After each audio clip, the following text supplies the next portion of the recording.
Good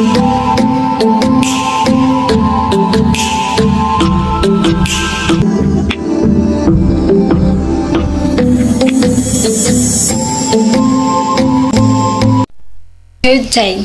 Before we're going to start to discuss the particular topic that we have, allow me first to introduce myself together with my co-reporter. My name is Rosemary Blanco Aliawan and these are my co-reporter, Kim Alado and Grace Alvarez. We are studying at Agusan del Sur State College of Agriculture and Technology under the course of Bachelor of Secondary Education, major in English. So let us begin. What is interactionist theory contextual? Interactionist theory contextual, it is a tool of analysis that discusses on how individuals act within their society. It is a theoretical perspective that derives social process such as conflict, cooperation, and identity cooperation from the human interaction. To make it clear and simple, interactionist theory contextual, it is a theory that discusses and talks about how individuals interact into other individuals within the society. George Bed is the founder and proponent of interactionism. He is an advocate pragmatism and the subjectivity of social reality, considered as the leader of the development interactionism. But in this topic, we will use the study of Urie Brefenbrenner. Urie is a Russian-born American psychologist best known for having developed human ecological theory or the ecological system theory. He is the one who formulated the ecological system theory in order to explain the inherent qualities of a children to the environment on how they interact and influence the way they will grow and develop. Furthermore, he eventually renamed his theory to biological model in order to recognize the importance of biological process and development. Let us continue. The 5 bioecological model structure of environment by Brefenbrenner. First is the microsystem. It is a direct and significant contact with the person.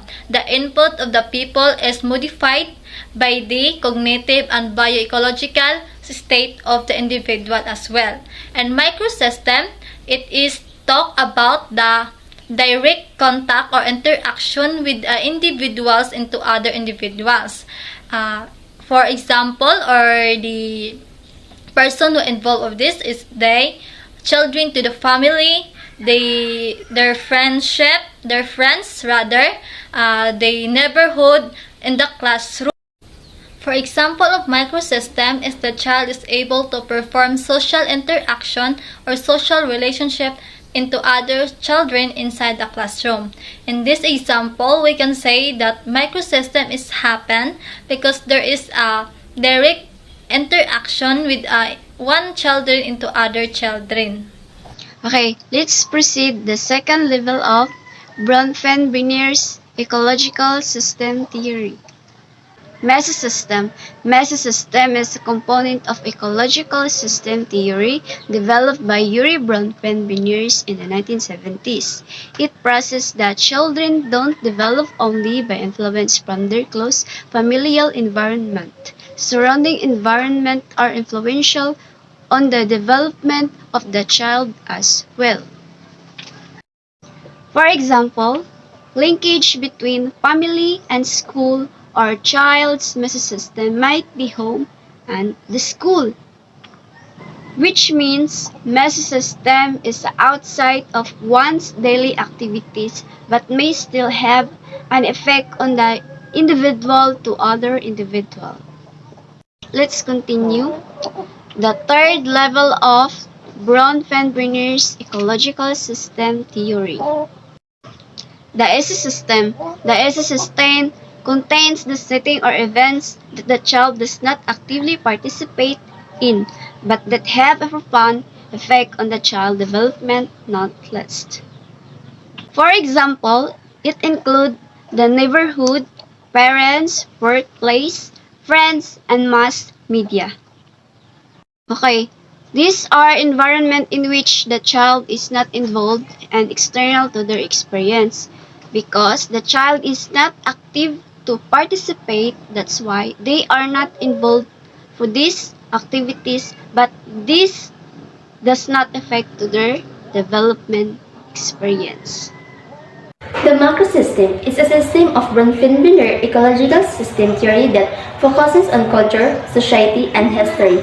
Thus, culture that individuals are immersed within may influence their belief and perception about events that transpire in life.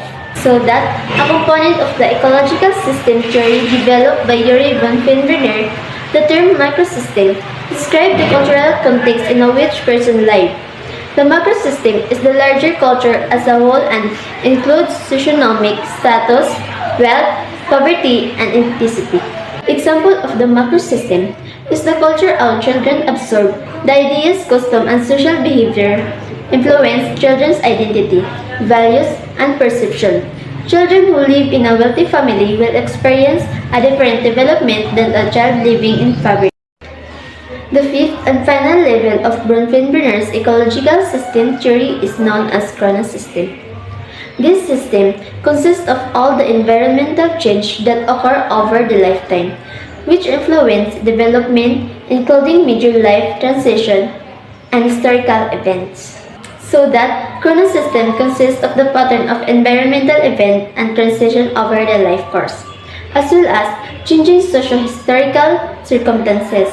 For example, researchers have found that the negative effect of divorce on children often peak in the first year after the divorce. So I will discuss the illustration of Brefenbrenner's biological model. First, microsystem. It is belong immediate family, neighborhood, school. Second, mesosystem. It is belong connection between family, neighborhood, and school. Third, exosystem. It belongs economic system, education system, and government agencies. Fourth, the macro system. It is belongs social values, cultural values, custom, and belief. And last, the chronos system. It is belong change over time, historical event, biological change, psychological change. Brefenbrenner's ecological system theory focuses on the quality and context of the child's environment. He states that as a child develops, the interaction with this environment to become more complex. This complexity can arise as the child's physical and cognitive structure grow and mature.